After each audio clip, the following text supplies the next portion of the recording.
It's the dictionary. It's the dictionary. It's the dictionary. It's the dictionary. It's the dictionary. It's the dictionary. It's the dictionary. Hello, word nerds. Welcome to another episode of The Dictionary.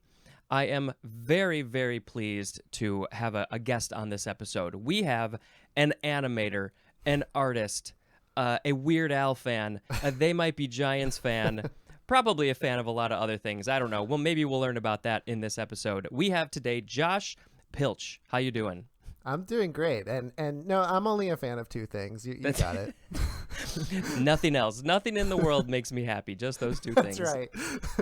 Luckily, they have a lot of content, so it keeps me busy. Yeah, seriously. Well, that leads us straight into, of course, the podcasts that you were on, which is how I learned about you in the first place. That's right. First, it was the Weird Al podcast, the Dave and Ethan's 2000-inch Weird Al podcast, where they talked to you about something that we will talk about shortly. Okay. So I was like, oh, this is a cool guy into animation. I love animation, too. And then, not that long after that, I hear you on another one of my favorite podcasts. This Might Be a Podcast with Greg. And I was like, all right, that's a sign. I gotta have Josh on this show. So that was I don't know, months ago. I think that I reached out to you. Yeah, that's right. Yeah, we It's finally a long time in the making. Finally made it happen.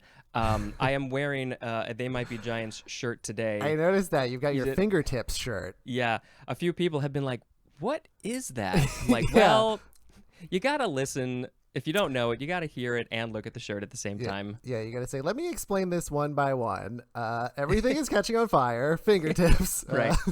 And, of course, I have to look down, and it's all, like, upside down and backwards. So Right. So you it's like, explain it backwards, and yeah. Right. Let me just play the song. I literally did that once with one of my coworkers. We just listened to the song, and he looked at my shirt. That's great. I love that. Yeah. That was a lot of fun. Interactive art. Yes. They didn't even know that's what they were making. So if you guys are not a fan of They Might Be Giants or Weird Al, I highly suggest that you go just listen to literally everything that they have created, which is a lot. And so what your Weird Al fandom has taken you into some fun places. Can you please go into that? Yeah. Well, I guess the obvious thing is that I got to work on the Weird Al movie by way of my employer, Augenblick Studios, a great animation studio in Brooklyn, New York, where I am.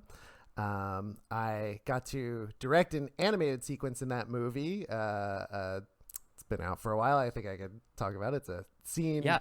I think it was like a year ago that it was released? It's almost been the year. That's wasn't it? Right. It is almost an anniversary. I'll have to post about that. Yeah, right. Well, you can keep your explanation vague if you don't want to spoil it for anybody who may not have seen it.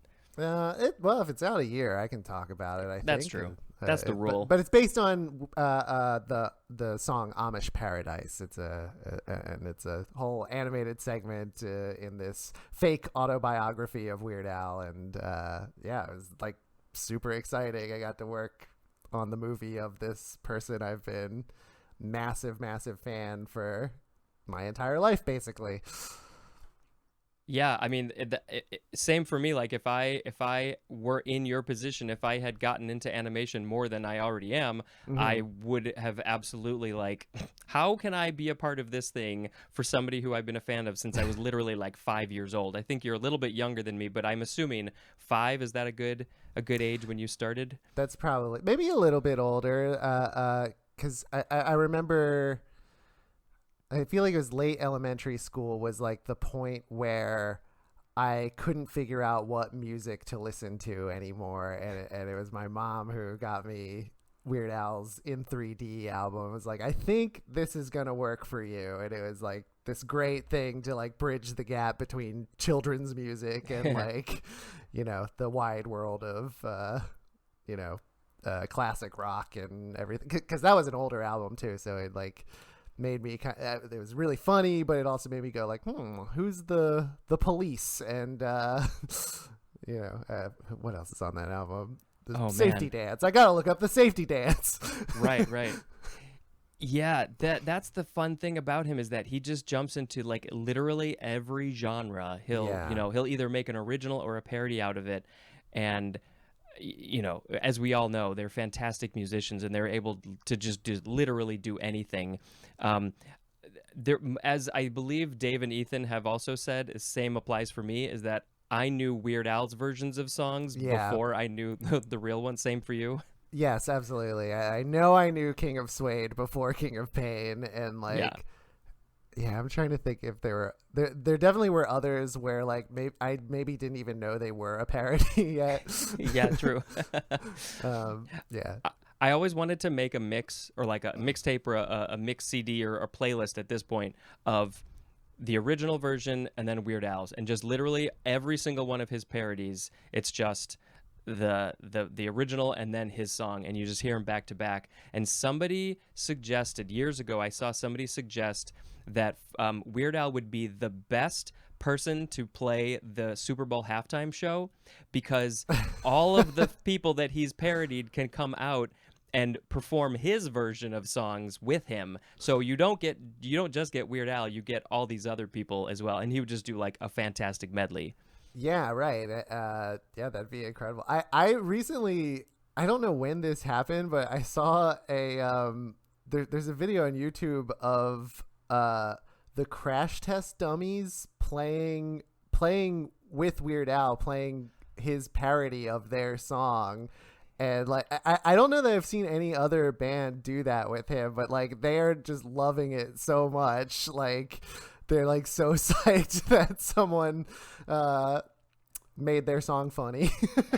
Hell yeah. Well, and that's what everybody says is like once Weird Al parodies you, you've made it. You've done something, even if it's just that one song. Yeah, right. You're in the zeitgeist because your song was so good in the first place that it was worthy to be parodied. And then now all these new people get to learn about your song too. Yeah, totally. Yeah. If I were a Crash Test Dummy, I'd be into that. Yeah. They're actually coming to my town maybe next month or something. Really? I should probably go. I don't know their music though. That's the thing. I only know the one song. Right. So maybe I should go just for that. See if they do Gump instead of Lump. That was the one, right? That's the presidents of the United States of America. That's is right. Crash Test Dummies, whose one hit wonder was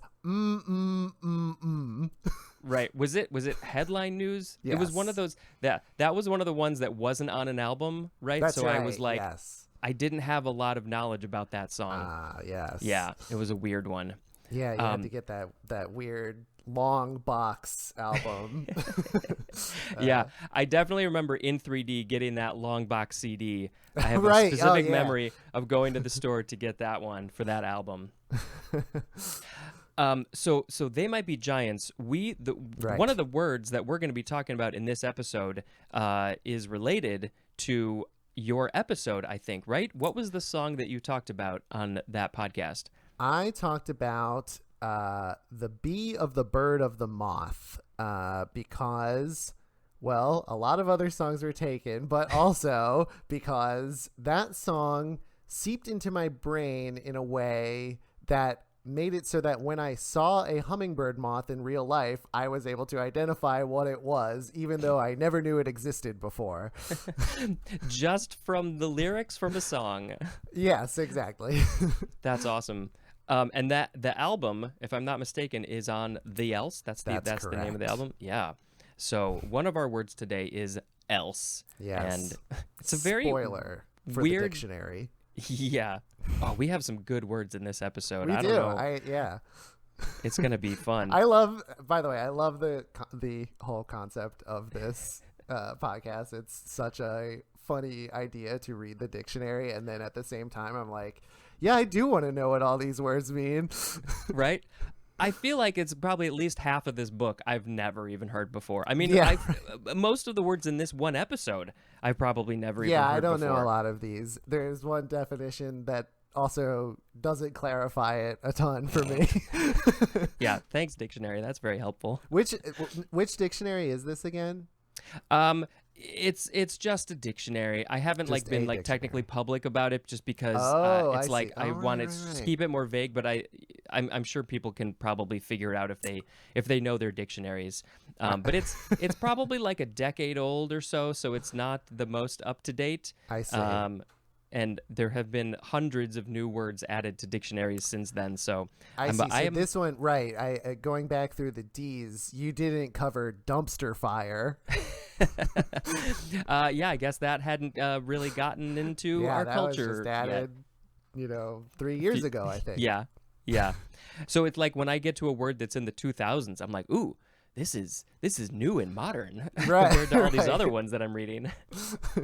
We have a hard time defining email. We'll get there one day. Yeah, that one's been around so long that one was in here because that's from like the 80s. But I guess yeah, that's true.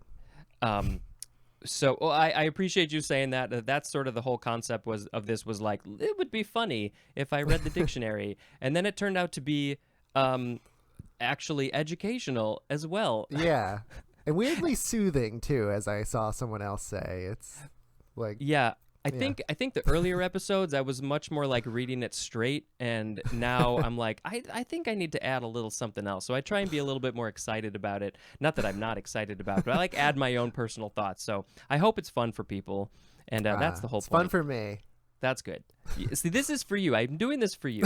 Yeah, I could tell. You know what, Spencer? I'm considering becoming a fan of a third thing. Oh, whoa, wait a minute. What might that third thing be? It's the dictionary itself, the podcast and the book. And the book. Yeah. Not enough people are fans of words, I think. Yeah. Well, if I could be put into the level of Weird Al and They Might Be Giants, and then me and this podcast, I mean, I would die a happy man. Well, good. You're there.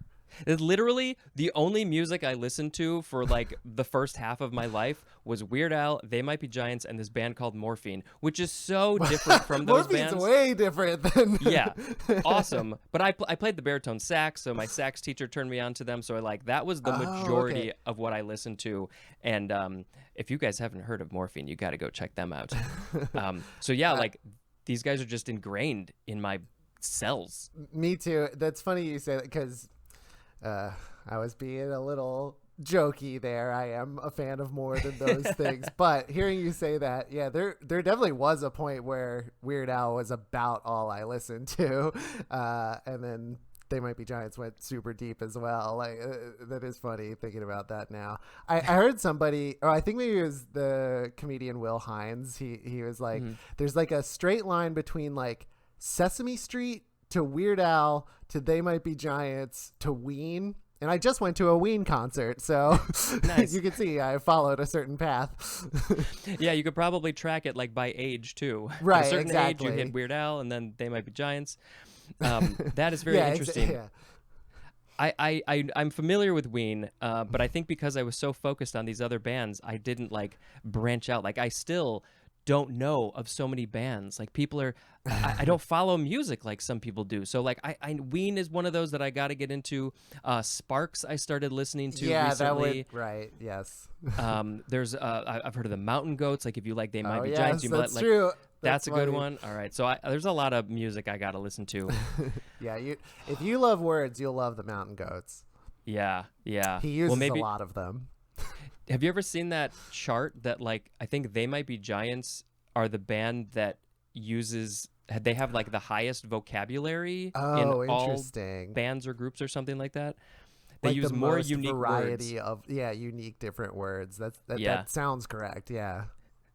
Yeah, if you listen to their lyrics, that definitely tracks. Yeah. We also, I think, briefly have to talk about just your job, art and animation, and like what. Like I think you talked a bit about it in the other shows, but how did you get into it? Were you just a doodler, a drawer, and then animation's a whole other level? Yeah, I definitely was a doodler. I was drawing pretty much as long as I could hold a pencil. I think when I was in kindergarten, my teacher sort of identified me as someone who could draw a little bit ahead of the other kids, and she was the one who recommended I take art classes right away. And yeah, basically from there, like my favorite thing was cartoons. Like I loved like back then they would rerun Looney Tunes all the time, and that was basically still is the funniest thing there is. And so yeah, essentially from kindergarten I wanted to be an animator, and where a lot of people's tastes change and evolve over time, mine didn't. I was pretty had my sights set on that from the beginning, and which I joke, but it was such a it was very lucky that I had that, because for most people, when you get asked to decide if you want to go to college or what job you want to pursue for the rest of your life when you're 16 years old, people reasonably don't have an answer to that. But so I do feel very lucky. And then I went to art school. I went to Savannah College of Art and Design down in Georgia, and majored in animation, which is, it's funny to me. I have a bachelor's in animation, which is like a degree that says cartoons on it, essentially. Right. And That's awesome. but I learned it. The cool thing about animation is, like, in a way, it's a combination of so many other types of arts. Like, it's sequential art, like comics. Like, you have to sequence images in an order that makes sense, but it's also it's draftsmanship. It's sketching poses and figuring out what poses move into other poses. And if you're dealing with color or landscape or backgrounds, you're dealing with landscapes. And it's a good thing to go to school for in that way, because you kind of learn how to do a lot of other things. And in the slow times of working in animation, I've been able to make ends meet by, like, just being like, oh, I can draw. I weirdly drew a bunch of set designs for a Winnie the Pooh off-Broadway show. Whoa. Yeah, which is like it was a really quick job, and like just this weird like left turn in my career, and then back into animation. So you drew the designs, and then they just created them as the sets? Sort of. I actually drew when they were pitching the show. So like, basically I had to draw illustrations of these sets that, like, would convince like, they didn't necessarily have to super work or be the right size, but would have to convince someone to look at it and go like, yeah, that would look good if something like that got made. So I do think someone came in after me and, like, nailed down the actual specifics of it. But you're the concept designer? What's that? You were like the concept designer for them? Yeah, or? I guess so. Yeah. Concept designer for the pitch packet, and then there probably were designers after me. Yeah, but they needed to start from something. Yeah, exactly. And yeah, my point being that it's just cool that I could sort of slide into these other. I also, I'm like not talking about the projects that I did that are actually like big and like No, this is what we want. Good. I there was a point, and I don't know how these got made or anything, but I was storyboarding safety videos for Holland America Cruise Lines. So, like, I'd be like, okay, you're going to need to get a shot of someone, like, walking down out of their stateroom and grabbing their vest and, like, trying not to sink. Again, very important thing, but not at all what you were expecting you'd be doing. No, exactly. Yeah. That's the thing about jobs, is like, you just gotta take it. Like, sure, I can do that. There's some money there, I guess. I need to make some money when times are slow. Yeah, exactly. Let's get into, like, the nitty gritty a bit more about your animation, because I don't think the other guys asked about that. And I know, like, I did do some animation studying, and I've dabbled with some programs and things. So, like, first of all, like, what programs do you use at your job and personally? So we at Augenblick, I would say we primarily use Adobe Animate, formerly Macromedia Flash, which we often just call it Flash still, because we forget. But lately we've been kind of going back and forth between that and Toon Boom Harmony, which is kind of the more I've noticed is kind of the West Coast software seems to be like Disney and Cartoon Network seem to prefer Harmony. And yeah, so our biggest project right now is we have a PBS Kids series called City Island, and that was all animated in Harmony, which is kind of our first big Harmony project. And it's a little different software. I'm trying to put this in terms that that make sense to someone who's not staring at animation software all day, but like in that software you can do almost one drawing of a character and then like digitally add in little armatures and like an invisible skeleton to it to turn it into like a puppet where, you know, now rather than having to draw an arm, you know, of a character at their sides and then raised up, you can actually kind of grab the arm and move it up the way you want it to face, or you could even like rotate the character by like telling it to like, okay, morph the line to look like this suddenly now. And it's a really different way of working. I'm used to, you know, having to draw every single image of the of the points of motion of a character, which is more the, you know, Adobe Animate way of doing it. But it's been really cool, and it's a little bit easier to like give it to a lot of different artists to work on at the same time, and it ends up kind of looking a little you always want it to look like it's all in the same world, and you know, that kind of facilitates that look a little bit. If that any of that makes sense. Right, yeah, everybody can use sort of the same image or the same few images, and then it's all going to look the same, and you know your scale is going to be the same and all that. And then the artist can just focus on like good timing and good, you know, like puppeting good poses and not have to worry about, you know, having an encyclopedic knowledge of how every single character looks at all times. Right. Yeah, I actually have a license of Toon Boom Harmony because I got it because I was doing some rotoscope animation, and I was using, well, first I was using Photoshop and then Illustrator to draw every frame.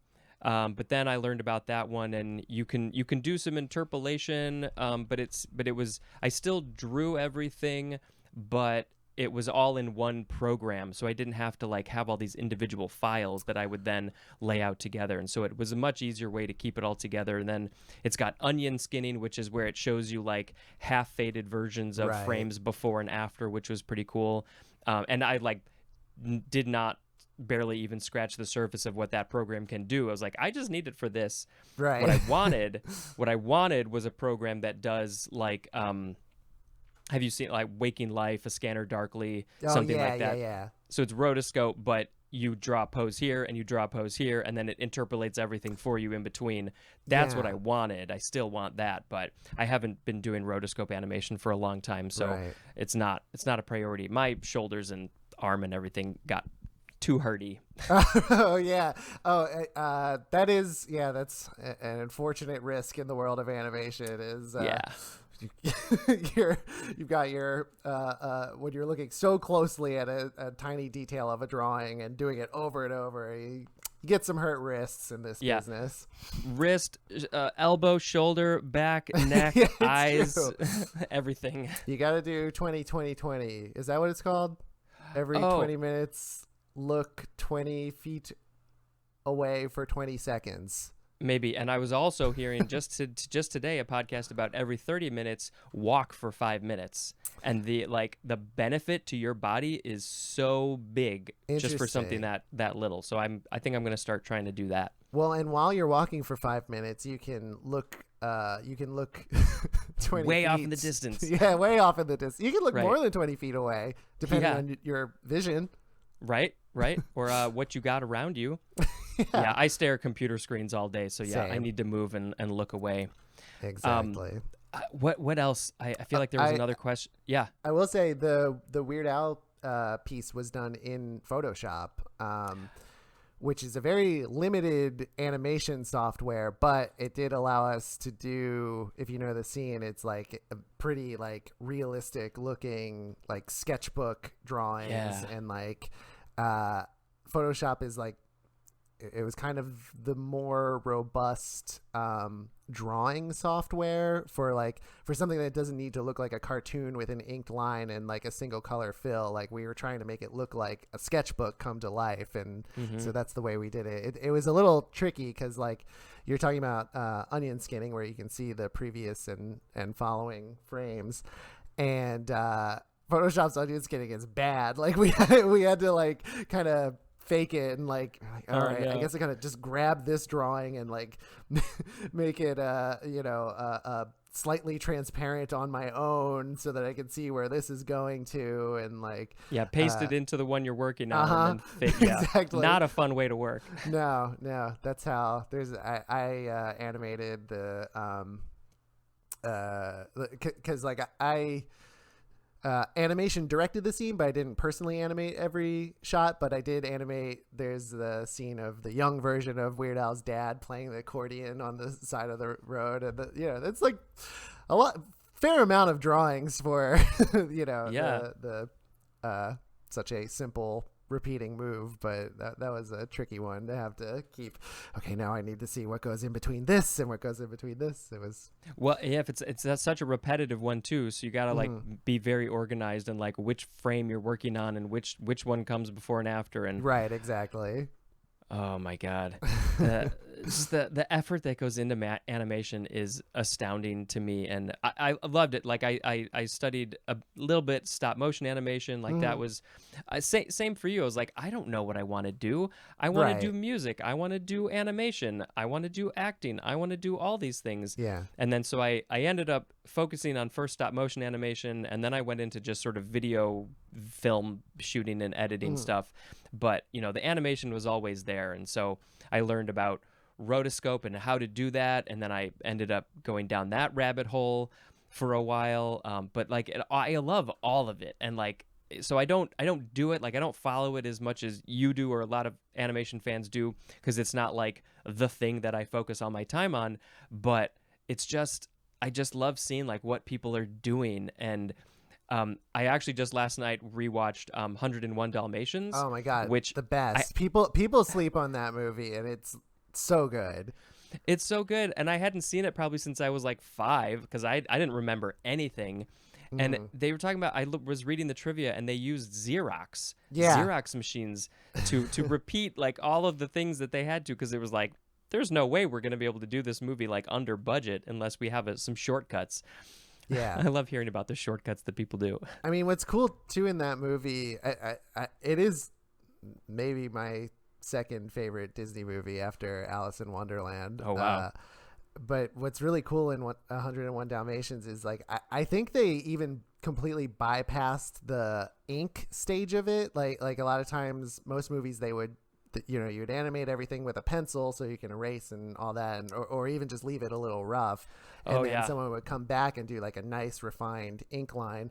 Instead, I think they kind of photographed the pencil and just like upped the contrast or whatever, and however they captured it, and like so the line looks really dark, but it also, you can kind of see the rough pencil lines in some of the drawings, which like a lot. Yeah, a lot of the drawings, which like you might think like, oh well, does that make it look messy or whatever? But it actually like gives the whole movie like a really cool style that's like different from a lot of other animated movies. That was one of the first things I noticed. I was like, it has this really cool sketchy style to it.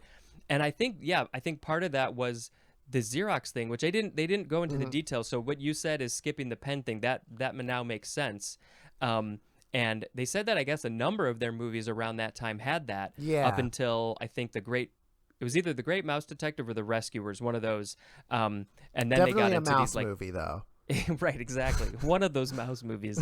That was when they got the more clean lines. And I was like, ooh, that's a really cool style that I didn't even realize that they were doing at that time. Yeah, yeah. I'm trying to think too, like I had to take a class called animation history in college, and I forget a lot of it, but like Disney, as a media entity now is like such a behemoth, and like even if you just like look at them from like The Little Mermaid on, you probably think of them as like just kind of an unstoppable force, like even if they had like a couple of duds or whatever, like you still think of them as like the biggest company. But like there were points throughout their existence where like they were at risk of going away forever. Like I can't remember if 101 Dalmatians was like, I think that was a success for them, but then like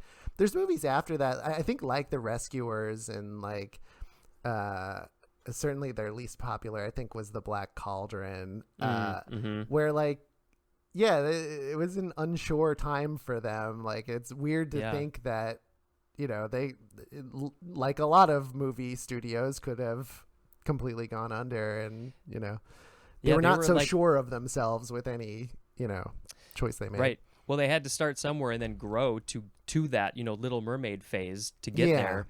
So like they were in their infancy for like 50 years probably. In a way, yeah. Yeah. I mean, I guess their first movies, I think mostly were all successful. Like Snow White certainly was a success, and Pinocchio, Fantasia, and Dumbo, I'm not sure, but it was Sleeping Beauty that I read in the trivia that was the one that did not do so well. Interesting, and that's one of the best ones, I think. I was like, really? That didn't do so well? And then they were like, all right, now 101 Dalmatians, we need this one to be a success because we had the flop with Sleeping Beauty. Funny. So yeah, you're right. It was like right at that time of like, all right, we need to do something good. And they did it. They brought it. Yeah, it's right. And then they went, then they had a hard time again for a little while. Yeah, it all goes in phases. Yeah. Well, clearly, you and I could probably talk about animation for a very long time. There's a lot of things that I could say or ask, but we should probably get to the words at some point. I guess, yeah. If if two guys talking about animation wasn't dry enough, let's read the dictionary. That's way more wet than animation. Obviously, if like any other animation things pop up, please bring it, or just whatever else. Just one little tag on to the 101 Dalmatians. Yeah. I was looking through Disney Plus, and the reason why I watched it, I was like, maybe I should just watch all the movies on this streaming channel in alphabetical order. Oh my God. So I don't have a lot of time to do that because mostly I watch movies with my wife, and I don't think she wants to watch any of those. Yeah. So as I have time, I think I'm going to go through in alphabetical order and watch all the Disney stuff. Now, I have at one point... the ones that I feel like I want to see again. Like if I just saw one of them, I'm going to skip it. But it's like, I haven't seen that one since I was 5. So yeah. So I didn't end up making it very far, but like one of my quarantine ideas was that I was going to watch basically like the animated movies in release order. Well, I guess at one point I was thinking I'll watch all the movies in release order. I found a list of those, and like at first it is like Snow White, Pinocchio, Fantasia, Dumbo, and then like a couple weird ones like Three Caballeros, which are also good but like more obscure. But then like when you get to like the 70s and they start doing live action, there's all these like super weird like really boring slow movies with like the dumbest titles ever, and a lot of them are on Disney Plus. Like there's these movies called like the computer wore tennis shoes, and like I think is that Kirk Doug. No, not Kirk Douglas. Yeah. I know who you're thinking. Yeah, and he was one of like Disney's Right. main actors. Yes. Yeah. God, yeah. He's also a super famous actor now, but I can't think of it. I'm gonna look it up. But yes, like Big I've Trouble never in Little seen China. This guy, right. Yeah, that guy. You know that guy. Heck, this is crazy. But those are the movies that like I haven't seen. Kurt Russell. There you go. Yeah. I haven't seen so many of those movies. So did you watch them or did you? No, I couldn't take it. Okay. Oh, I all right. stuck with I'll the take this animated, and that's a little, it's a little more palatable. They do have some weird ones. Bedknobs and Broomsticks. That's sort of half and half. Yeah, I've seen that one. That one's all right. Yeah, I remember that when I was a kid. I was like, this is a weird, fun movie. Yeah. I did not, however, watch Follow Me, Boys, which is one of the movies. All right. Well, we'll see. I'll let you know if I end up watching those. Yes, please do. I'm curious about this. This venture. All right. We'll see how. I probably won't finish it for like 30 years though. Okay. All right. I smell another podcast. Yeah, exactly. Well, I already posted them on social media. Like I watched this movie and then I'll like write a little line about it, so they'll get there eventually. Oh yeah, I remember. I got to tell you what my favorite line from Joyride is. Oh yeah, is that an on-air thing or an off-air thing? Well, it's a little risque, so maybe off-air. Okay. Yeah, you could tell me afterwards. Okay. Yeah, that's a fun movie. It was fun, yeah. Well, let's now get into the words, everybody. Yes. 35 minutes into this episode. The Sorry. first word. Oh, just I don't even care. It's just you know what? If you don't like it, then skip it. Oh, what? I'll ask you don't again skip at the it. end. I have way more to say. This is so important. I'll ask you again, but what is your what do you want to like social media wise, websites, social media? Do you want to have people check you out there? Yeah, Instagram at the Josh Pilch Show. Pilch is Pilch. That's the best place to find anything that I'm working on. Awesome. Yeah, I've seen some of your like white and purple drawings. Yeah, really that was cool. a weird thing I got into lately. I found a magenta marker and I was like, this is my thing now. Yeah. They're fun. They're cool. I like it. Thank you. The first word in this episode is eloquent. ELOQUENT. Do you feel eloquent? Oh yeah, everybody listening to this episode right now has that word in their head just nonstop listening to us. They're like, listen to these two eloquent guys. I always just feel the most total absolute eloquentness. me too. My talk is so good and eloquent. I like your good talk. Thank you. Thank you. Me, thank you. Me, thank you so much. All right, I think I might be getting into a bad area. Okay, this word is an adjective from the 14th century. Number 1, it is marked by forceful and fluent expression, as in an eloquent preacher. So if you are expressing fluently and forcefully and you're waving your arms around like I am that you can see on YouTube, that would be eloquent. And to the listeners, I can confirm he was moving his arms around in the way that forceful speech might go if you could see it visibly. Yeah, people definitely talk in this manner. That's right. I should have a stand for my microphone so I can do this two-handed, but I'm just holding it. Right. Number 2 for eloquent is vividly or movingly expressive or revealing, as in an eloquent monument. Okay. Oh, that's interesting. This is weird to me because, and like, this is something I've learned listening to your podcast is like, so when I was in school, I was a very good student in school, which is helpful when you're in school and then never again. Yeah. It's a one-trick pony. Exactly. And I was way into grammar. I was way into words. Still am. But the thing that they don't teach you about grammar is that it's basically, or even word definitions, is that, what is right or wrong is sort of determined by the tastes of, whoever is like dictating. Like at the time for me, it was MLA was like the handbook of, or at different times it was like Elements of Style, Strunk and White. And so like, I didn't get that language is evolving and, things are going to change. So this is a word, eloquent, that always bothered me because I felt like people used it wrong. And I would say LOQ. That means talking. That means speech. It means like the first definition, it's good speech. And then I feel like I would hear people use it instead of elegant. So it'd be like, again, that statue or that monument is eloquent. And I'd be like, oh yeah, is that statue talking to you? But see, I'm wrong. I'm not the one. If a word makes sense to everybody in the world, then it's a word. So, that's my problem. Yep. That's why we have irregardless, because it makes sense to a whole lot of people, exactly. But not the people who really care. That's why judgment has an extra E in it now, because of course, like in a way, of course, why didn't it used to have that extra E in there? That's how all other meant words work. Yeah. You need to break up those consonants. Exactly. Yeah, judgment. But if you asked me as a teenager, I'd be like, that's the one and only true way. Oh, that's so funny.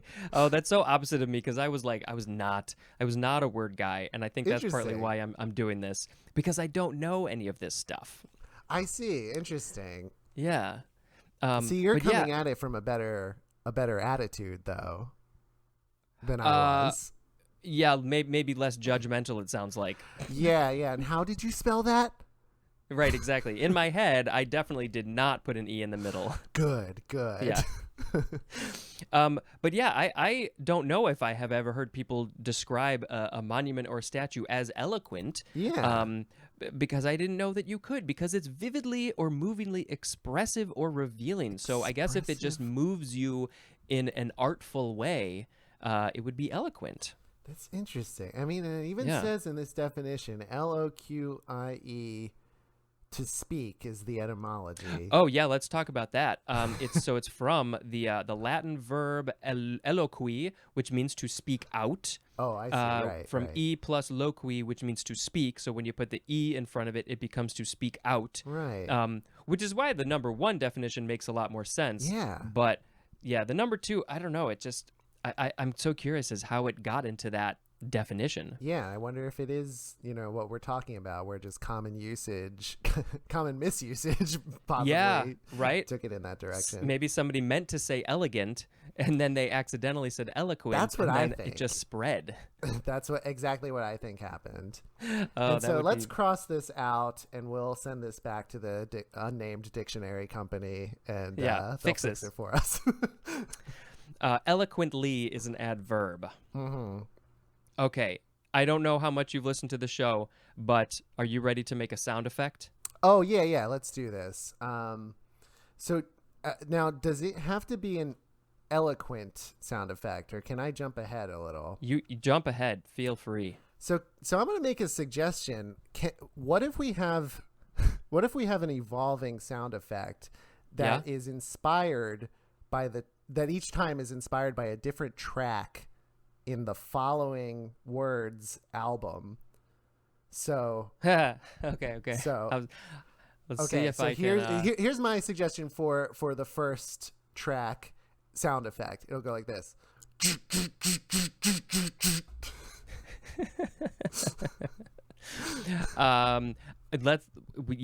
Let's do that. And then we will try to evolve it. So I think what you're saying is that we are going to go through, well, let's just say it. The next word is else. And They Might Be Giants album is called The Else. And so they have a 13-song track list, although there is a bonus disc version that has 23 tracks. That's true. Yeah. And your suggestion is to do a sound effect based on the just like a small piece Yeah. of each song. All right, I'm gonna need your help on this one. I'll do all of them. I'm fine. I'm fine with that. Fantastic, even better. Although I may want to jump in a little bit too. Sure. Okay. Oh, this is gonna be It's interesting. your podcast.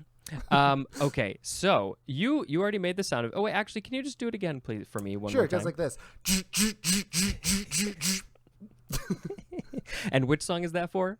That's for I'm impressed. I'm impressed. I'm impressed. Okay.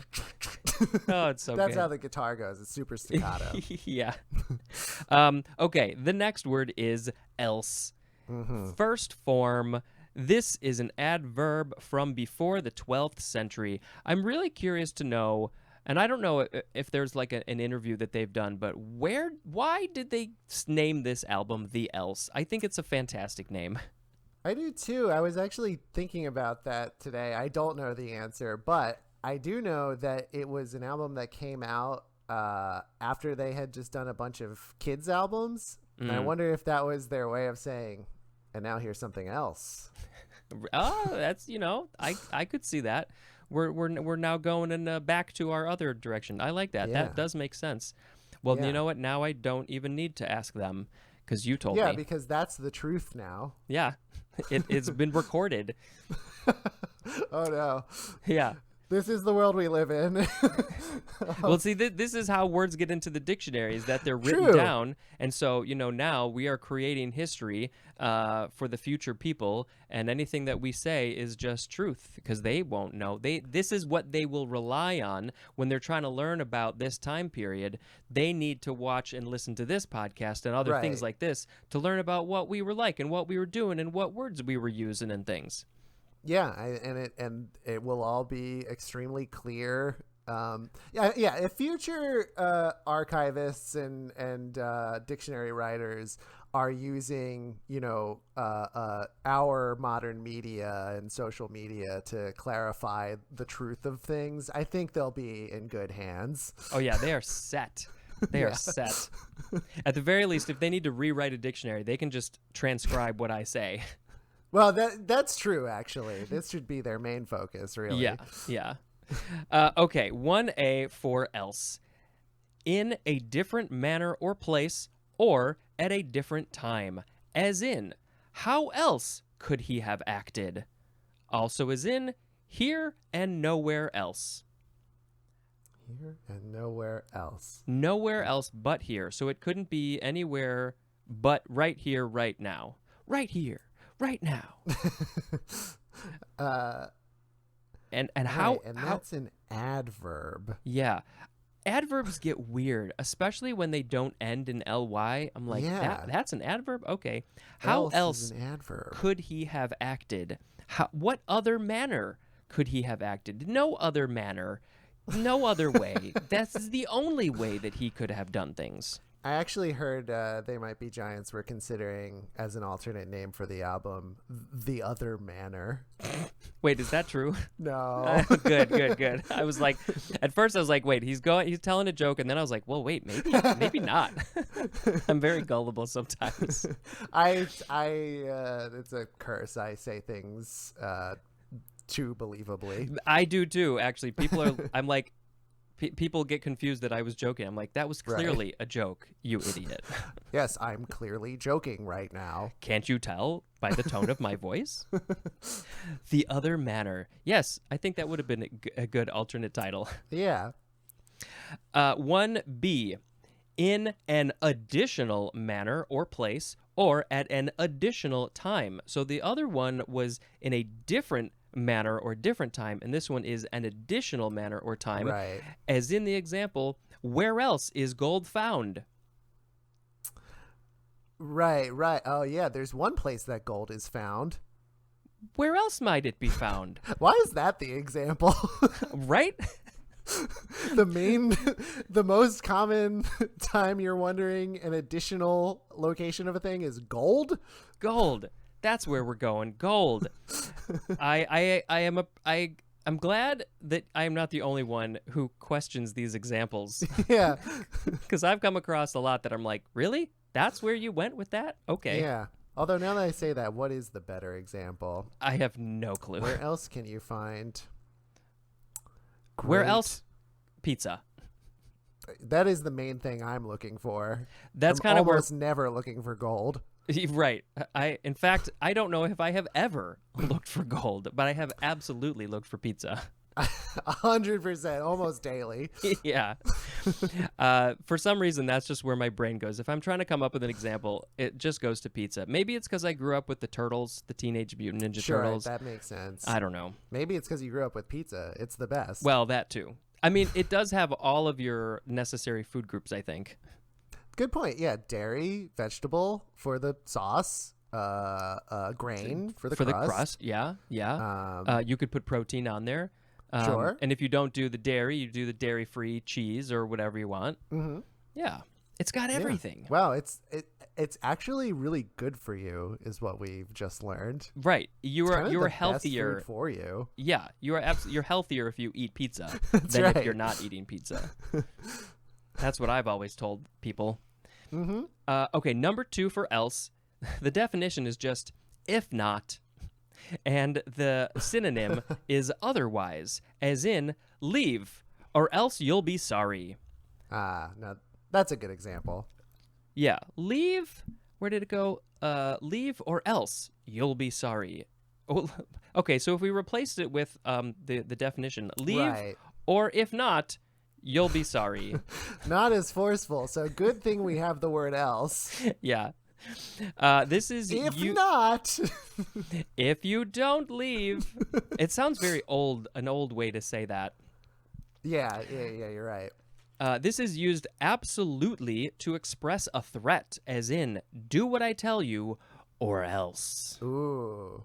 Yeah, that's a pretty common one Yeah. that parents say to their kids. Or else what? Yeah. You're going to go find I gold? said so. Yeah, that's always the best reason. Because, shut up. Or else. If not. If not. Otherwise. That one sounds also very, just too Yeah. proper. Right, and a little wishy-washy, you know? Yeah. The etymology says, let's see, this is akin to the Latin alius, which means other, or the word alter, which means other of two. So there's two things, it's the other one of the two. And then also the Greek word allos, which means other. So that's pretty much all it means. It's just the other thing. It's a simpler definition than I would have thought. And you know what? Dictionary company, good job defining else. Okay, you get 1 gold star, dictionary. Let's see Yeah. how many gold stars you get in this episode. Yeah. Get rid of that other definition of eloquent. I'm going back to how I thought in high school. Yeah. There's only one way, and it's the Josh way. That's right. Okay. We got another sound effect coming up, and what do Okay. you? Let's see. I'm looking at the next song. I'm trying to think of. Oh, this is a good song too. Yeah. I like this song. Okay, what do you got? For that song, Yeah. it would go like this. Girl! Yes. Bow now, down, now, now, now. That's the next part, right? Yeah. Girl. Yes. Okay, Yeah. girl. That is a sound effect. I'm gonna do it too. Girl. Nice.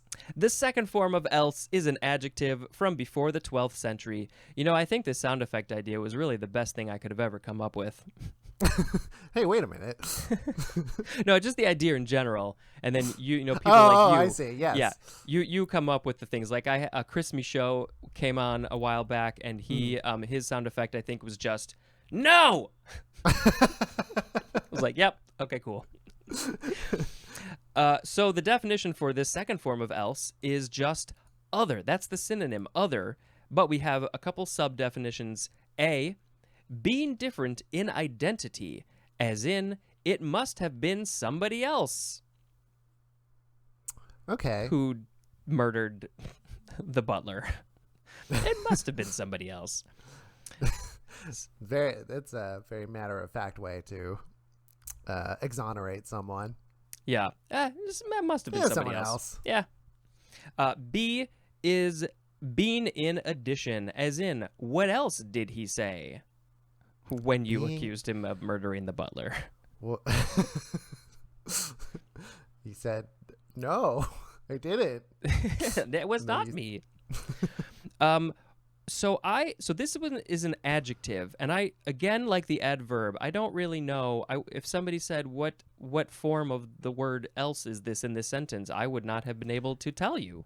I was just thinking the same thing. So being in addition is different from saying in an additional manner. I guess that's right. Yeah, it's done. Something was done additionally. Yeah. Or it is the addition. No, that's not right either, because that's a noun. Right. Whoa. Oh boy, words are hard. Yeah. In addition. Additionally. In addition. I actually think this is wrong. Again, cross out this other else. Nope, we're done. We're done with this one. The only one form of the word else going forward. That's right. I guess what else did he say? What you're describing the other thing that he said as no. But let's move on. We're not going to figure it out today, Spencer. No, we're not. Okay. It takes work. And I don't like that work. I don't like work. Me neither. I like easy pizza. things. I like pizza too. I like somebody else to make the pizza. That's right. Although I did work at a pizza place for a little bit in college. And did you like when you made it? Yeah. Especially, have you ever heard of the place called Gumby's? It's you're from, is that in Chicago? It's nationwide, but it's I was in Iowa when I worked there. It's a college town place, but they have a thing called Pokey Sticks, which are like cheese garlic sticks, and I made the best ones because I did not skimp on the cheese. Okay, so is it? First of all, that sounds great. Yeah. This is actually Gumby, like the character, and there's sticks of Pokey, the horse. Yeah. Yeah, it was a Gumby logo. It had the Gumby character and the shirt, the logo. Yep. It was all Gumby related. I have not heard of this at all. I'd be very interested to taste Gumby's pizza. Yeah, it's your good college late night pizza. The Pokey Sticks are great. They're like, it's this weird like butter garlic sauce with cheese, and then you dip it in ranch. So good. That sounds awesome. Yeah. Okay. Next sound effect, please. Oh, right. Okay, I know what the third track is. Do you have one? I have it up here. I can't think of something. Upside down.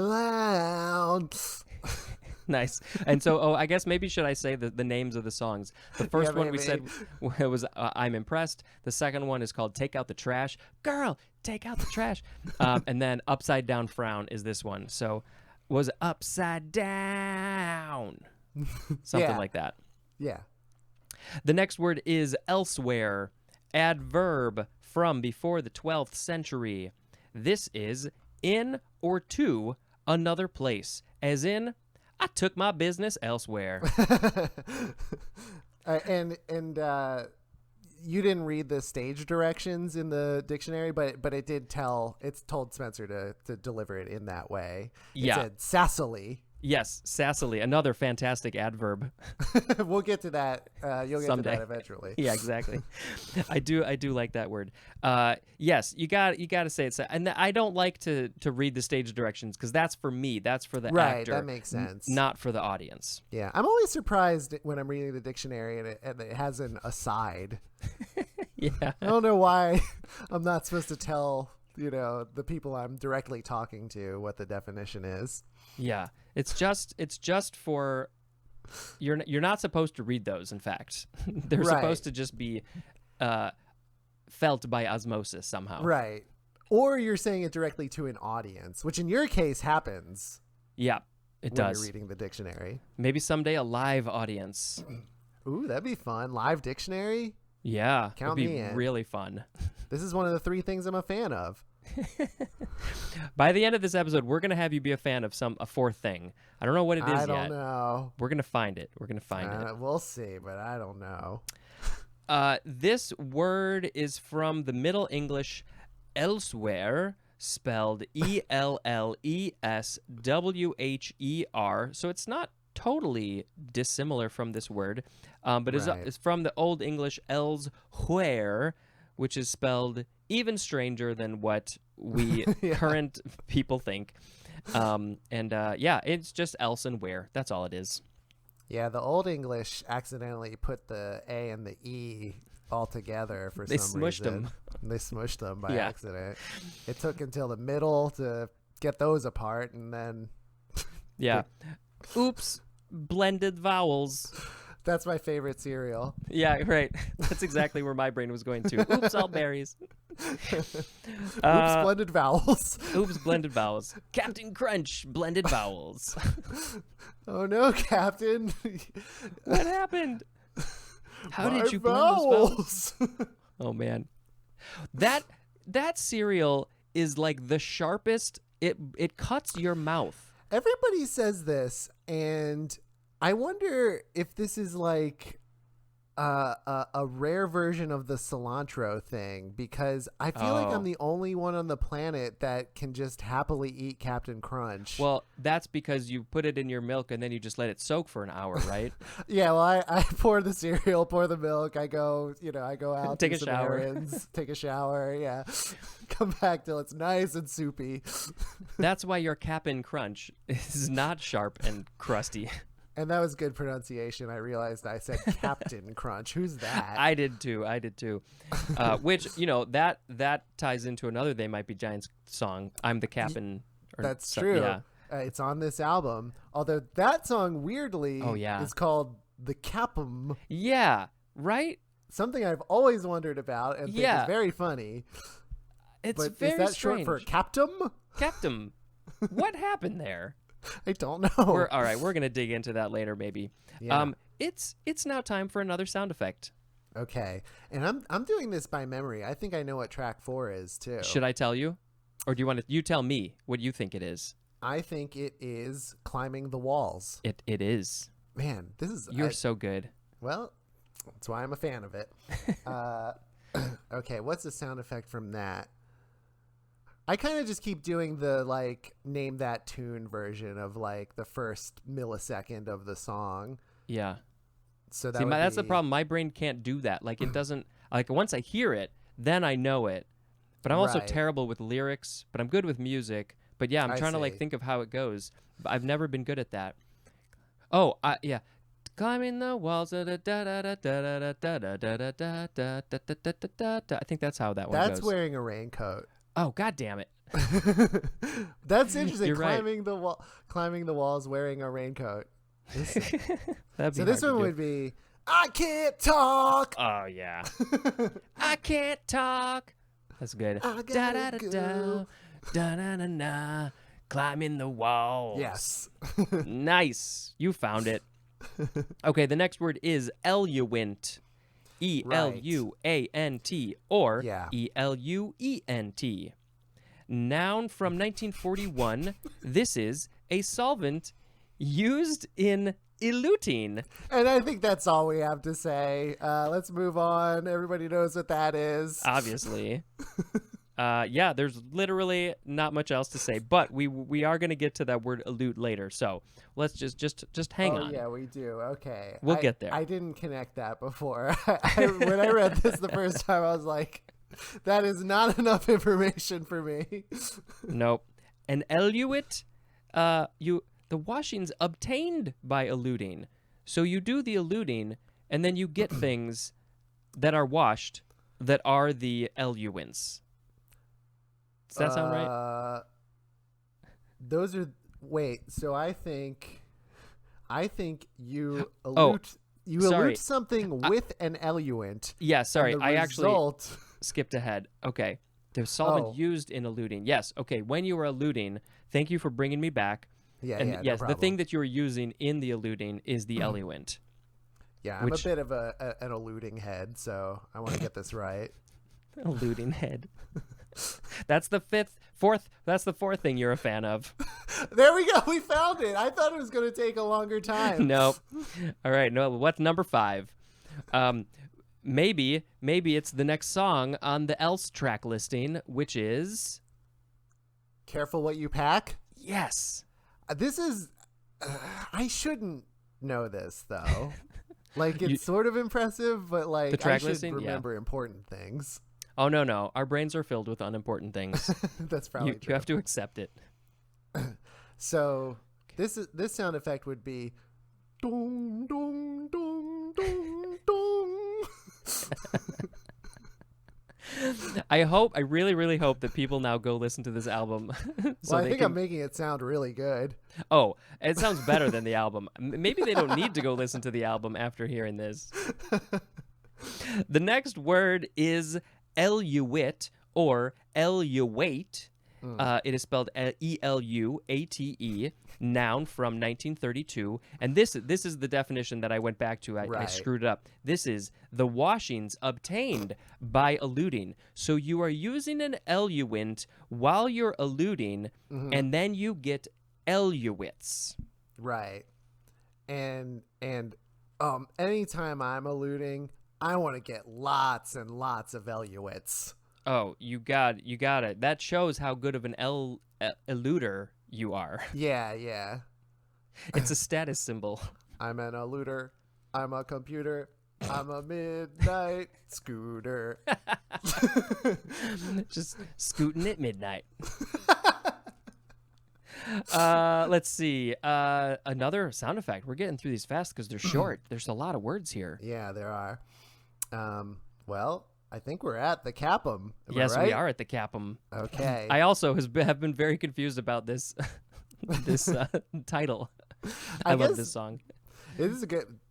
People should listen to that song. I guess the character who is the Capum in the song is kind of a nitwit. It sounds like so. Maybe that's part of it. Maybe he's like, I'm the Capum.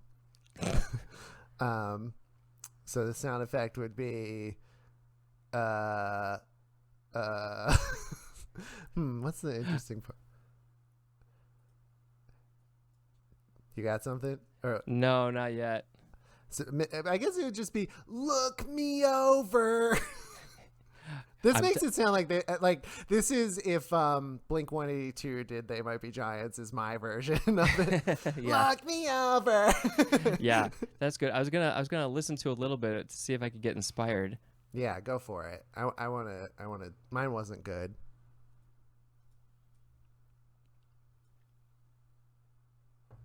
Now I just want to listen to the whole album. It's great. Yeah, I think "Look Me Over" is a good one. Look me over, I'm the captain. Doesn't make any sense. If the other guy from Blink-182 did it, it would be like, "Look me over, I'm the Captain."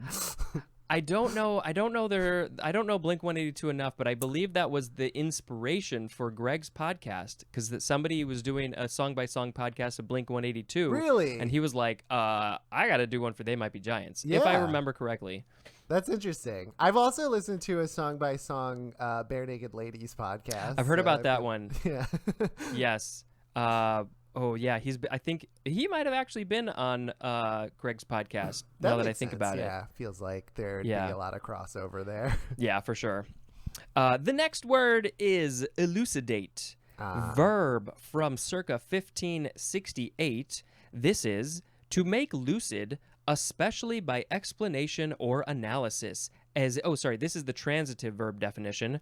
To make lucid, especially by explanation or analysis, as in elucidate a text.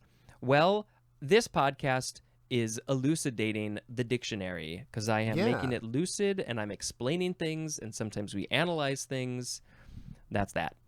That's very true. This is a word that speaks very truly of you. How does it speak truly of you? What do you elucidate? I don't. I only obscure things. Would that like, be remember earlier I lied about what they were going to name the elves?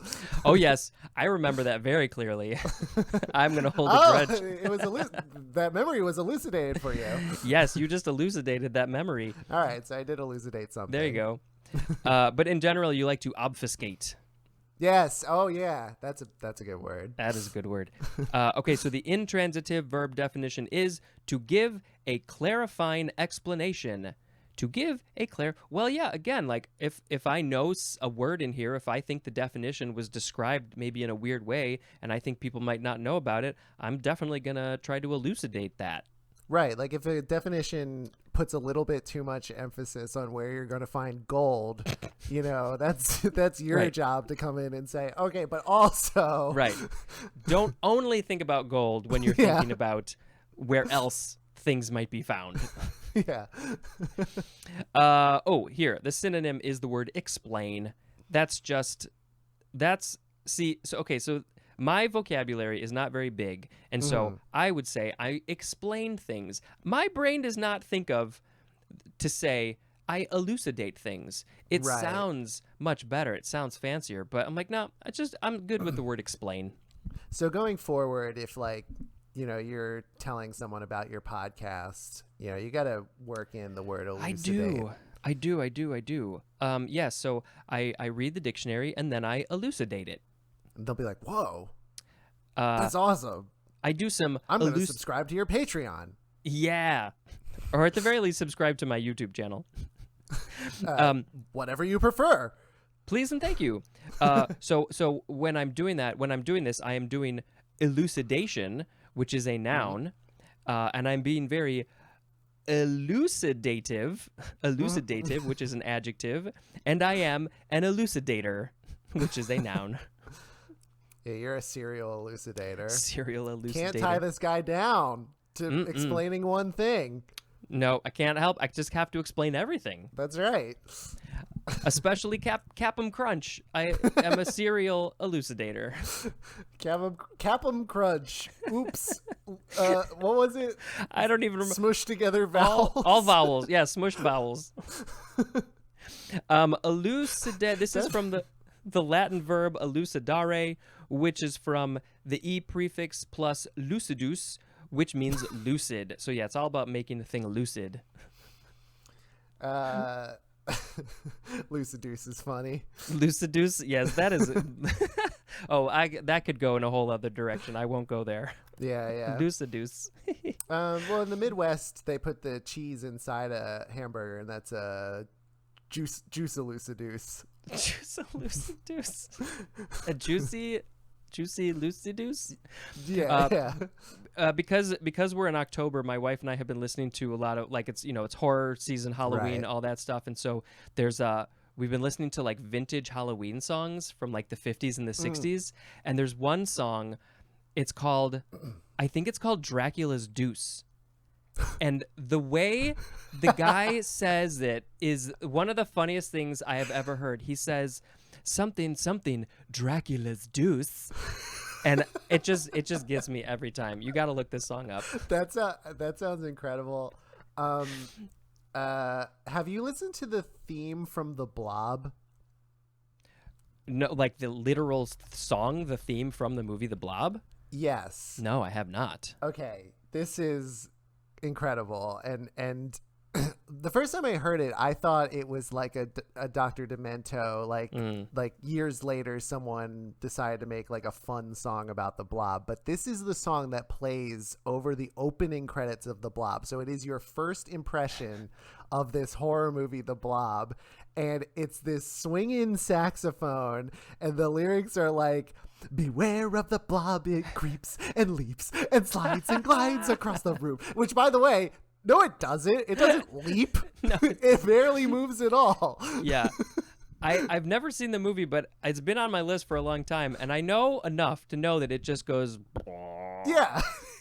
It's a terrifying mass of stuff that incinerates you, and the song is like, it bobs and weaves, and it's like... That is such of the time. That is so funny that that movie would have a theme song like that. Yeah, exactly. It's incredible, kind of. Oh, I just realized what I did. I looked up theme from The Blob, but I typed in theme from The Blood, which is completely different. Too scary, yeah. I was like, oh, here, The Blob theme songs. Okay, I'm going to cut this out, but I'm going to take a listen to this real quick. Oh, yeah, it's kind of like a surfer. Oh, yeah, there's a long musical intro. Okay. And then, I won't give it away. Oh, I think it's coming. Nope.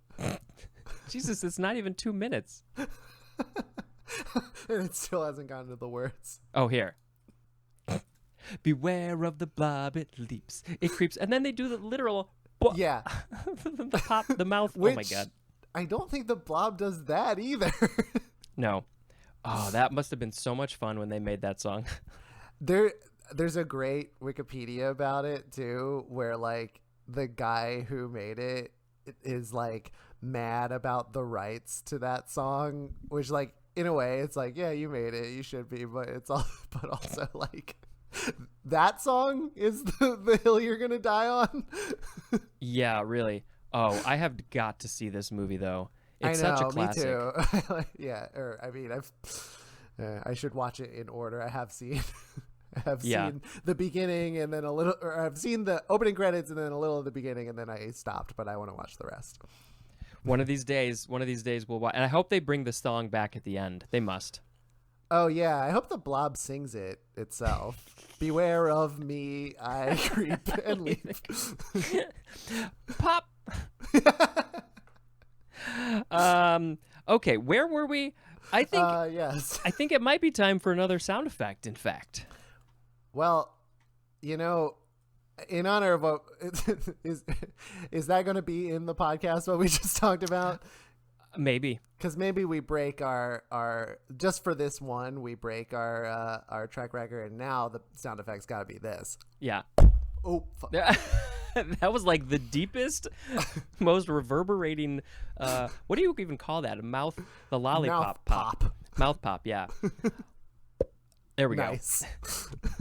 go. The next word is elude.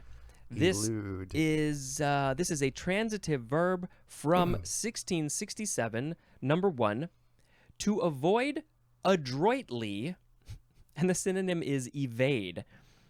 First of all, why are you gonna throw in a word that I don't know?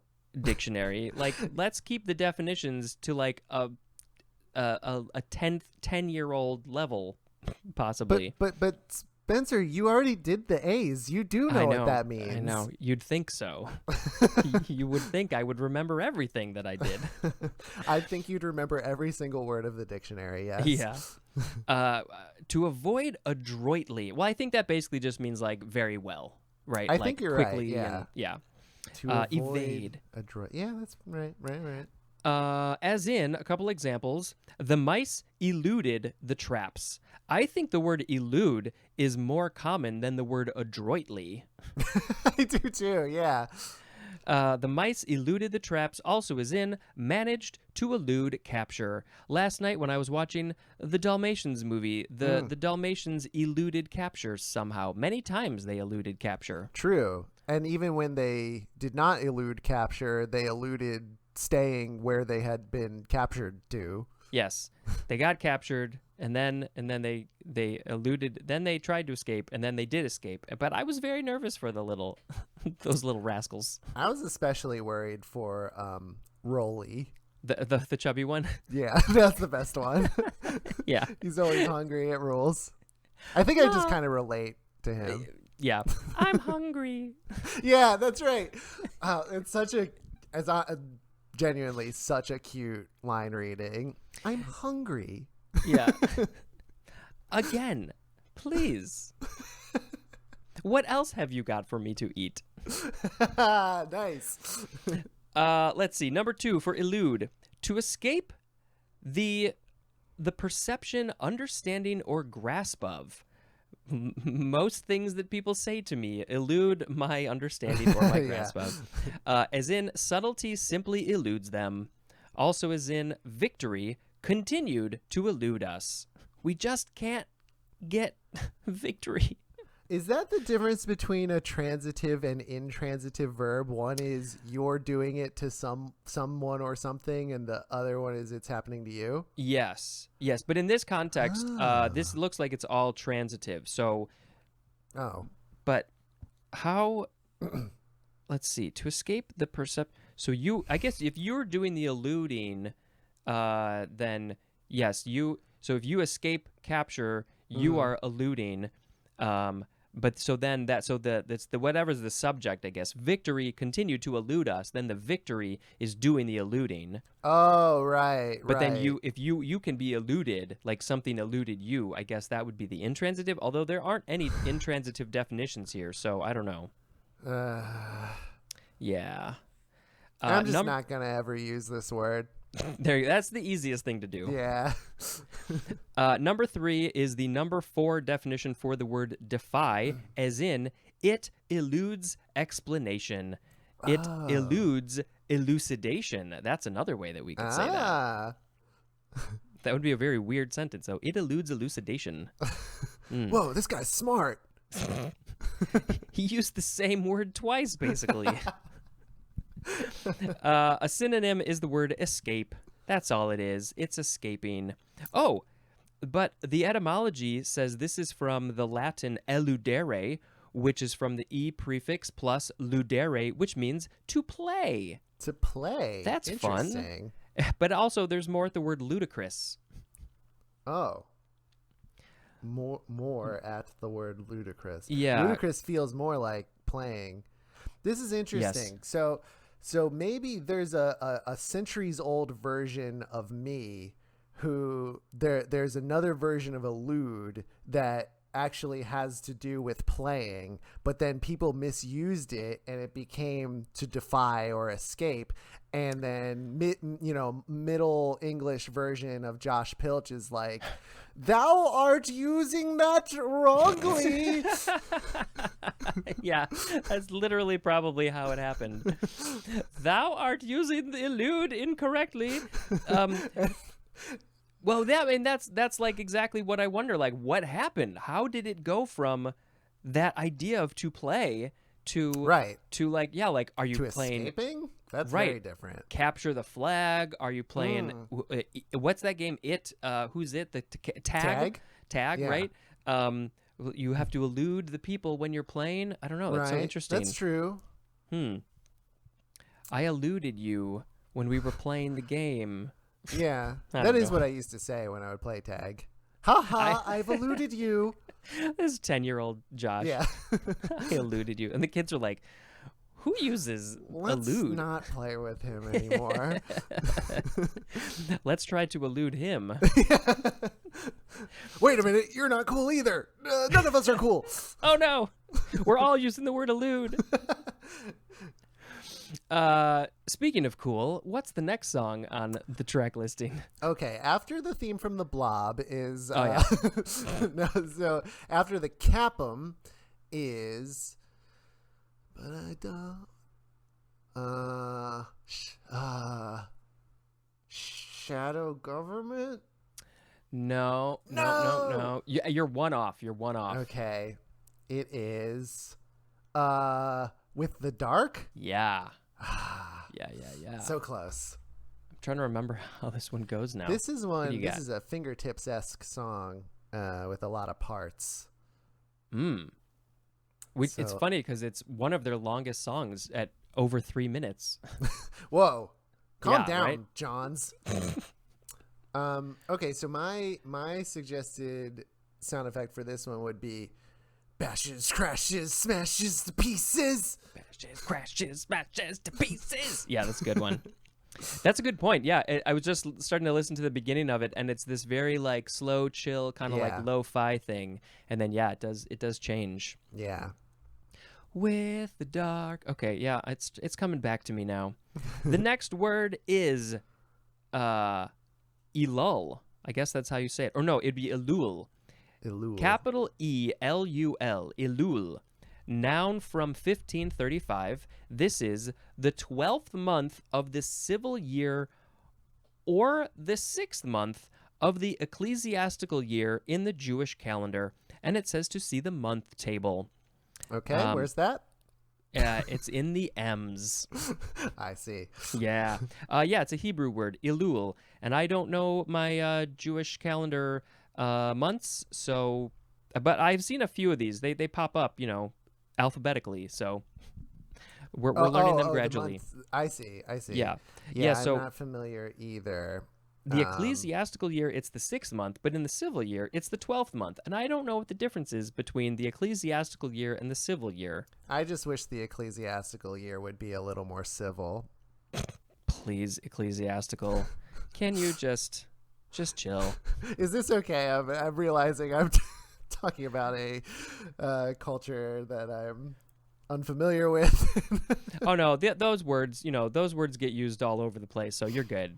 Okay, good. Yeah, they have nothing to do with the religion. I think they're just see. Right. Okay. Yeah, it's just the when do the months fall? I guess. I see. Okay. Yeah. Let's see. Another sound effect. Right. So now it's shadow government. Yep. Oh, that starts with a big guitar sting. And it goes like. Da-da, da-da, da-da. I'm gonna. Oh. Oh yeah. No, I just heard it. Yeah, that was good. That was good. Da-da, da-da, da-da, da-da. No, that doesn't sound like that at all. It's this very like distorted, high-pitched guitar thing. Yeah, it was sort of somewhere in between the each of ours, I think. Yeah, there's a lot of harmonics, a lot of tones. There's a lot going on, but it definitely has like a stinging aspect to it. Yeah. That's good. The next word is illusion, noun from 1617. This is an act of eluding. When Josh was playing with his friends when he was little, he was doing an illusion, trying to elude them. I was using my illusion. Oh, he was using his magic skills of illusion to do illusion. That's right.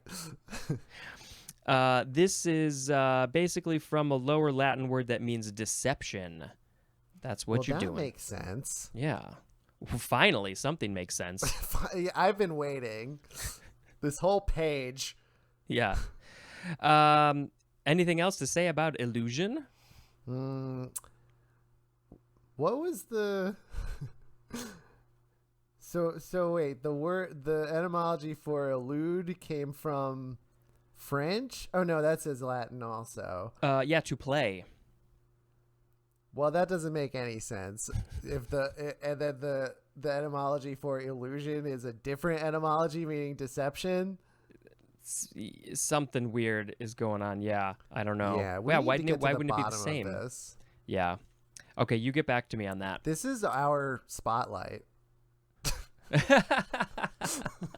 Quit asking questions about the dictionary. Yeah, you don't want to know. You don't want to go down that rabbit hole. That's funny that I was just listening to How Did This Get Made, and that movie was mentioned briefly a few episodes ago. Yeah, so I was like, and I have not thought about that movie for a while. They mentioned it, but they didn't like profile it on that no, show because that's a pretty good. Like that'd be a weird one to be like, what is this? How did this movie get? It's terrible. No, it was just mentioned briefly. Right. Okay. Okay. Can you possibly think of what the next song is on the Else tracks? Okay. After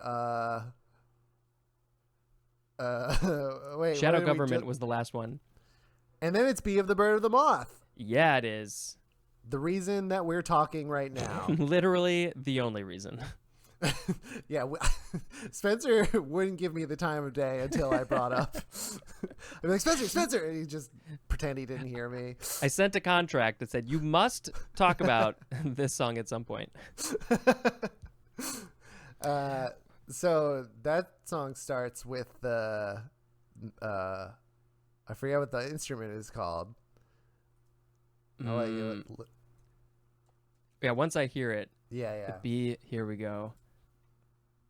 My brain needs a reminder. Oh, yeah. Is that like was it like not a stylophone or That's it. Is that it? Okay, yeah. I love their usage of weird fucking instruments. Yeah, it's so good. They're the best. They've got like sarusophones and stuff. Okay, so good. Okay, the next word is elusive. Where did this word go? I don't know. Where happened to it? And that's a bit of a preview. Ooh. This is an adjective from 1719. It is tending to elude, as tending to evade, grasp, or pursuit, as in elusive prey. That's the kind of prey that you want to be, is elusive, so you don't become prey. Right. Now, how can you be elusive prey if you're elusive? That's a great point. Are you only prey once you've been eaten? That's right. That's the thing I don't know. Or if you're being chased, are you then prey immediately? I mean, predator is always predator. The character, I mean, the alien. Yeah, yeah. Um, Yeah, I think it must be, well, we'll have to wait until the peas, but I think it must be that once you are being chased and attacked by the predator, you have now become prey. yeah, exactly. I But you're really not do need prey to see that yet. movie. What's that? I'm not prey yet, thank God. Right. No. And I'm not prey yet. Good. That's good. Yeah. Yeah, so I guess you could be elusive prey once you have your evading grasp. Right. Okay. Yeah. My most elusive prey is gold. Thank God that pizza is not elusive. No, especially not here in New York. Ooh, Every corner, it's all over the famous place. original Rays. Oh, you're in They Might Be Giants land too in Brooklyn. That's right, I am. Yeah. Unrelated to pizza. That's cool though. They're unrelated to pizza. Yeah, I was going off on I was staying on the New York track, Right. Yeah. but yeah. not the pizza track. I was realizing as you said that I know they're like famously lived in Brooklyn for a long time, but I was realizing I don't know what neighborhood. Fairly certain not here in Bay Ridge where I live, where the Son of Sam killings happened. Oh, fun. uh, Well, maybe if you've never seen them on the street, then They Might Be Giants are elusive to you in They Brooklyn. are. They Especially elusive because prey. I think Linnell lives in Manhattan now. He said, I'm done with Brooklyn. Yeah, not to blow up his spot, but I'm pretty sure. Well, I think Manhattan's pretty big, right? It's popular and well, this surprises people. If you look at a map, Manhattan's really tiny, but it is the most densely populated. Right. It's very tall. It's very tall. Yeah. Yes. So there's a lot of people.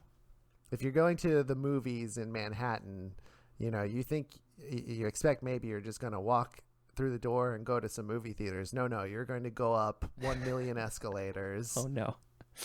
Or if you're going to the Alamo Draft House in Lower Manhattan, you're going down like 3 escalators, and you're just going to try not to think about the fact that you're so deeply underground while you're watching Stop Making Sense last Saturday. That's definitely not what you want to be thinking about, because that doesn't make any sense. True. Ooh. We just got an Alamo Draft House in Chicago, and I haven't been yet, but I've heard they're very cool. They're really fun. Yeah. The food is good.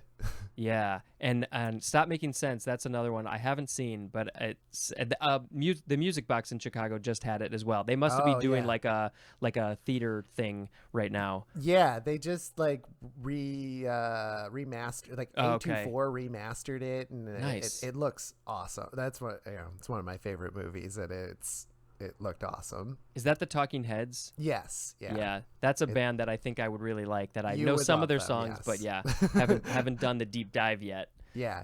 I've only talked to you for an hour or two, but you would love them. Yes, the Talking Heads. And I worked at a video store, so I remember seeing the box, the Stop Making Sense, Right, the with cover there. Yeah. One of these days, I'll get around to it. Yeah, I recommend it. Let's see. Oh, we have more for elusive. Oh, sorry. Oh, no, not your fault. B. So it's tending to elude as B, hard to comprehend or define. And some of these words can be elusive. I don't understand them. Yeah. That's yeah. Then we have C, hard to isolate or identify. Hard to yeah, okay, so it's just all about eluding. That's Right. what it is. It's very elusive. Elusively is an adverb, and elusiveness is a noun. Some Manhattan movie theaters are elusive. They're way underground. That's so and you go up in a lot of them. I don't know. I'm just so Yeah. used to not being around tall buildings that it's such a weird thing.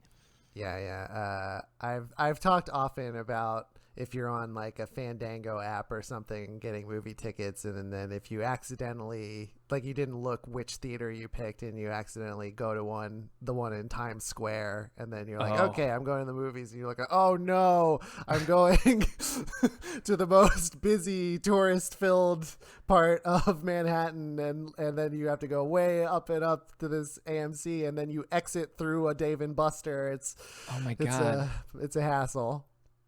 And I'd be like, nah, I'm just going to waste that $30. Yeah, exactly. Not worth it.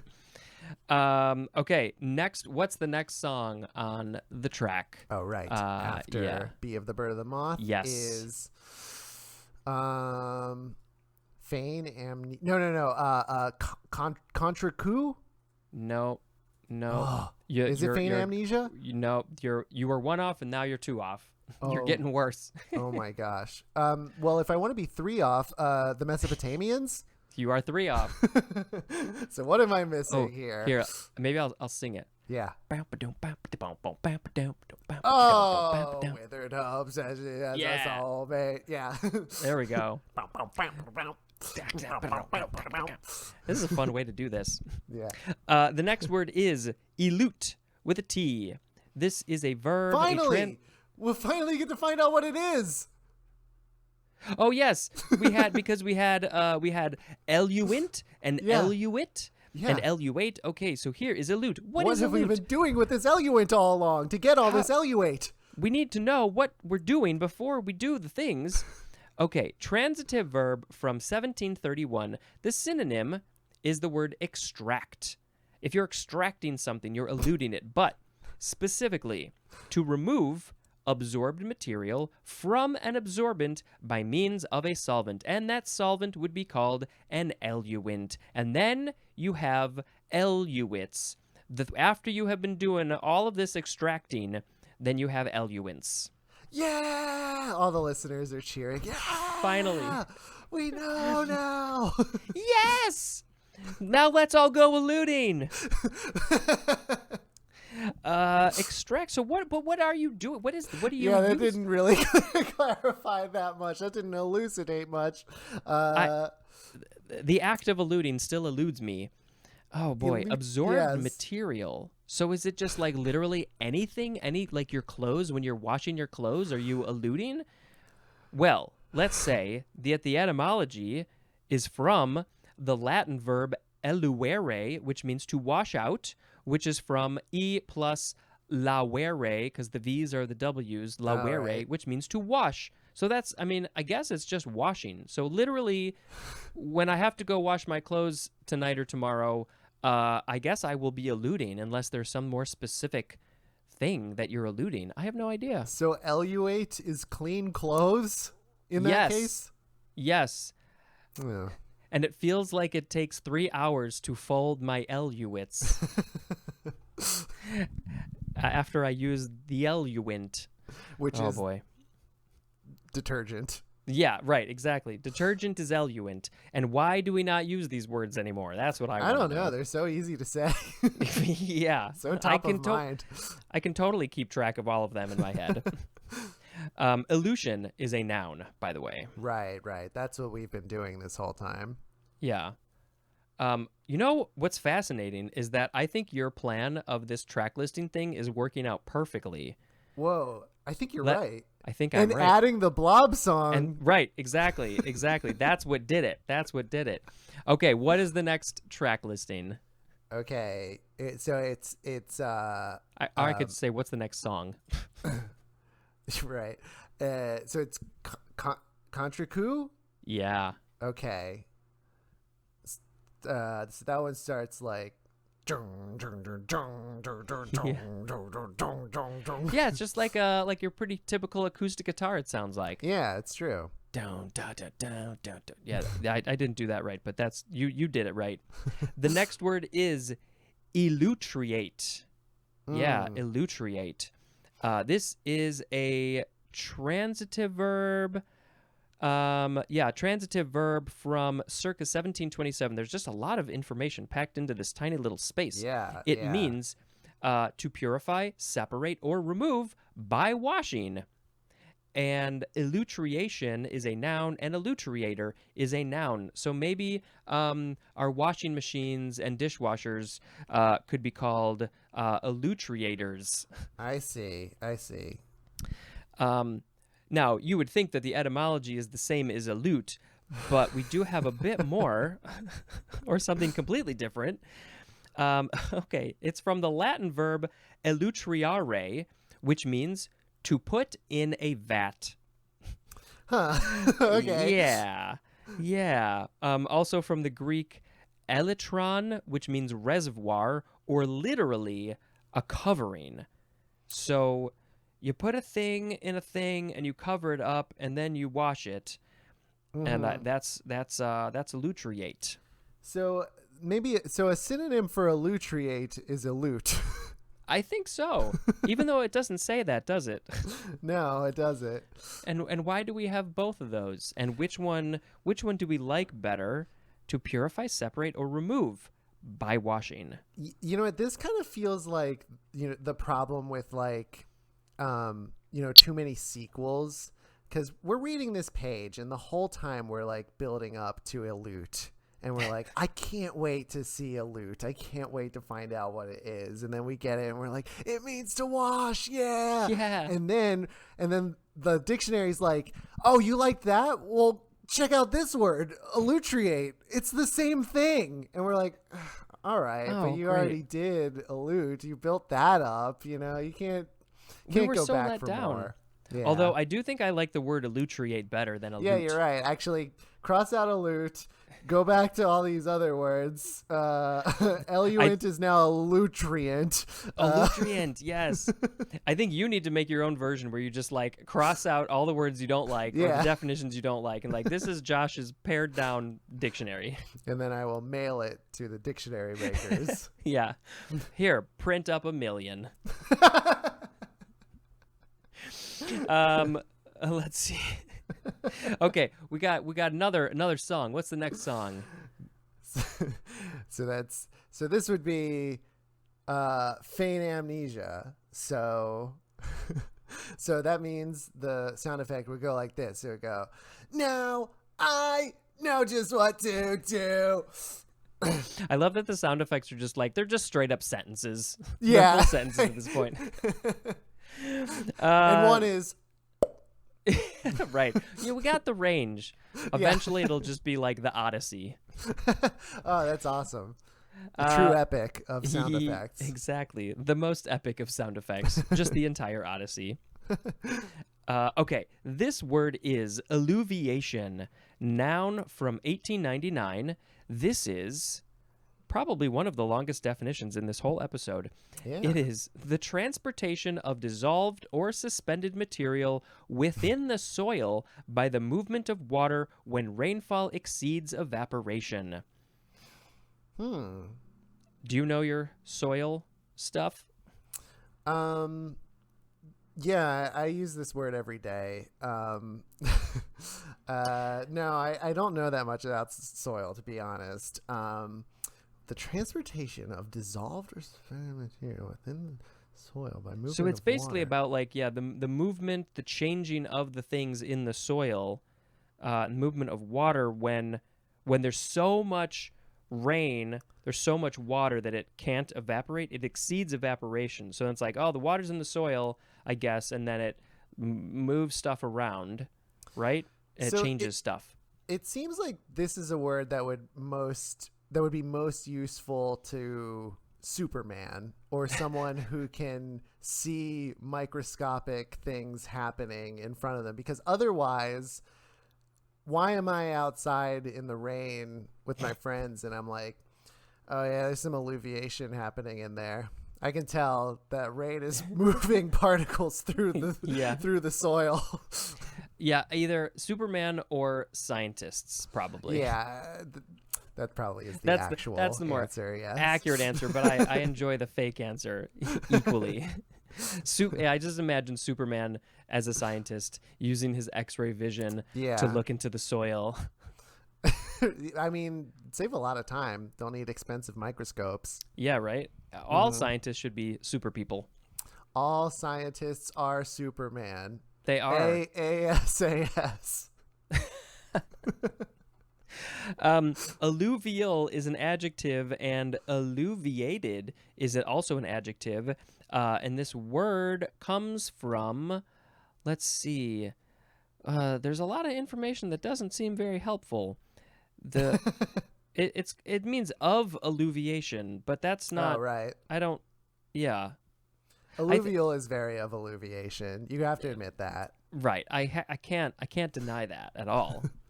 I feel like there's something about like there's a word about floods. What is that word? It's in the biblical things. What did they call that? Oh, I know that word. Oh, like a deluge? There's that word. I feel like there's another one too though that I can't think of. Leviathan? Maybe. I don't know. But I feel like etymologically this is related to that word, which means flood, and so it's like a lot of rain and something like that. Yeah. Interesting. Well, I love the U2 Alluviation tour. Okay, if I knew what tour you were talking about, if I knew the U2 tours, that one would have landed better with me. Not your fault. That's my fault. Don't worry, it wouldn't have. What is the actual tour name? Elevation. Ah, okay. Alluviation. Woo! It's just fun to sing stuff. It is, yeah. Okay, so can you write a parody later to make it alluviation instead of elevation? Right. I can't think of any other words in that song. What else? I guess you don't need any. Woohoo. That's the whole lyric sheet. Elevation, woohoo. Elevation, woohoo. That's an easy parody. Yeah. Okay, we have one more word and one more track listing on the else and one more sound effect. Okay. This is arguably one of their most popular songs in like the modern era. Yeah, I think you're right. So we should collabo on this final sound effect. Let's see. Oh, the music video starts with a car starting. Oh yeah. There's got to be a good sound. Well, they sing out their names, which that might be, or like at least one of the names might be a fun one to say. The last. I mean, it's also one? maybe. I'm gonna look at this video for a second. I just want to sing along to it. That's all I want to do. Oh, these designs are great. Have you ever watched this? That's a great video. Yeah. My God. Who's the artist? Is it Paul Sarr, directed by David Cowles. Oh yeah, that guy's great. Yeah, I don't know any more specifics. It doesn't show more specifics in this credit listing thing. I'll guess that he probably did a lot of it himself. He's a great artist. He does these very cool cubist looking caricatures of famous people. They're really cool. I think I want to do Ashurban Pal. Okay. Or whatever. That's just a fun name, I think. Yeah, let's it's really easy to sync up singing over a video call, so let's do that right now. Yeah. Well, we could go from the chorus. Okay. I'm gonna play it. I'm gonna sing it while it's playing. Okay. We're the Mesopotamians, Sargon, Hammurabi, Ashurbanipal, and Gilgamesh. Gilgamesh. I didn't know it was that part. I don't know what part it was. That's what I did. Oh, that was perfectly in sync. It sounded like it was to me because I was following you.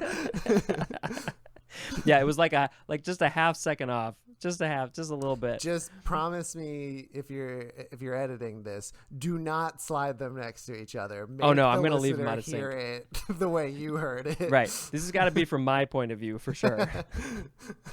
Okay, the last word is elver. ELVER. Yeah. Yes. Finally, these guys are gonna stop talking soon. This is a noun from circa 1640. This is a young eel. Oh, specifically a small, immature catadromous eel, chiefly of fresh and brackish water. The name is an alternative of eel fare, which is the migration of eels. So I guess, I mean, they migrate probably because they're either about to have babies or they just had babies or the babies got to migrate to where the adults are. I have no idea. I never studied the eels. But that's called eel, right? Shocking. But that's called eel fare, and then it turned into elver, which is a young eel. I go to the eel fair every year. Do you dress up? What do you dress as? Yeah. Maybe this year I'll dress as an elver. There you go. How will people distinguish you from an adult eel? I'll be particularly Small. catadromous. Yeah. In an immature catadromous eel. I think I read that and I don't remember at all what it meant. Now, I don't know if you remember, I was just listening to your episode that included eagle. Okay. And that definition went out of its way to specify that an eagle is known to have the power of flight. And so I'm wondering why this definition of elver doesn't explain that this is a creature that has the power of swimming. Yeah. Although what would be the other word for swimming that's like flight? The power of what would that be? I don't even know. Power of splash. The power of splash. That's not right. Yeah, that's exactly right. Yes, it's that way. I remember that being a fun definition for eagle. It was a good one because it's noted for their strength, size, keenness of vision, and powers of flight. Powers of flight. Can they fly better than other birds? I mean, compared to an emu, sure, but yes, emu does not have the power of flight. no, it doesn't. The definition should have said for emu, it does not. It's known for not having the powers of flight. Yes, that's actually kind of more accurate. It's like that's a specific thing about emus. That we know they don't.